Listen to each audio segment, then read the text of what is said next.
ईद आने वाली है और इस ईद पे मैं शेयर करने वाली हूँ आप लोगों के साथ एक ऐसा हेयर मास्क जिससे आपकी डैंड्रफ बिल्कुल खत्म हो जाएगी और इस ईद पे आपके कपड़ों के साथ साथ आपके बाल भी बिल्कुल शाइन करेंगे डैंड्रफ फ्री होकर। चलें इस मास्क को बनाना शुरू करते हैं। सबसे पहले आपने लेना है आधा से 1 टीस्पून लेमन जूस। इसके साथ जाएगा ग्रेटेड जिंजर। सिंपली आपने आधा इंच जिंजर लेना है और उसको ग्रेट करके उसका पानी इस लेमन जूस के साथ मिक्स कर देना है। इसी के साथ इसमें जाएगा मस्टर्ड ऑयल आधा टीस्पून। साथ ही जाएगा एक स्पेशल इंग्रेडिएंट एवा स्किन का एंटी हेयर फॉल शैम्पू। ये शैम्पू एक बहुत ही यूजफुल शैम्पू है। ये आपके सर से डैंड्रफ को भी रिमूव करेगा और हेयर फॉल को भी कम करेगा। अब आपने इन चारों चीजों को बहुत अच्छे तरीके से मिक्स कर लेना है और साथ ही हस्बे जरूरत पानी ऐड करना है। एंड दैट्स इट, आपका ये लिक्विड मिक्सचर तैयार है।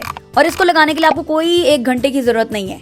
आपने राइट अवे अपने बालों को गीला करना है और आपने अपने स्कैल्प पे इस मिक्सचर को अप्लाई कर लेना है शैम्पू की तरह से। आपने 2 से 3 मिनट के लिए इसको अपने स्कैल्प पे बहुत अच्छे तरीके से शैम्पू की तरह झाग बनाना है और उसके बाद आपने अपने बाल नॉर्मली वॉश कर लेने हैं। अब जब आप नहा के आएंगे तो आपको रियलाइज होगा कि आपका स्कैल्प इतना रिलैक्स्ड, इतना इजी और इतना स्मूथ हो रहा है कि मैं बता नहीं सकती। इसको आप हफ्ते में 2 दफा भी अप्लाई कर सकते हैं और हर हफ्ते में 1 दफा भी अप्लाई कर सकते हैं और इसे यूज करके डैंड्रफ को हमेशा के लिए बाय बाय कह दें। इस वीडियो को अपने तमाम प्यारों के साथ शेयर करें ताकि लोगों को पता चल सके कि उनको डैंड्रफ को खत्म करने के लिए कोई बहुत ज्यादा नुस्खों की जरूरत नहीं है। बस आपने ये मिक्सचर बनाना है और इस ईद पे आपके बाल आपके कपड़ों से भी ज्यादा शाइन करेंगे।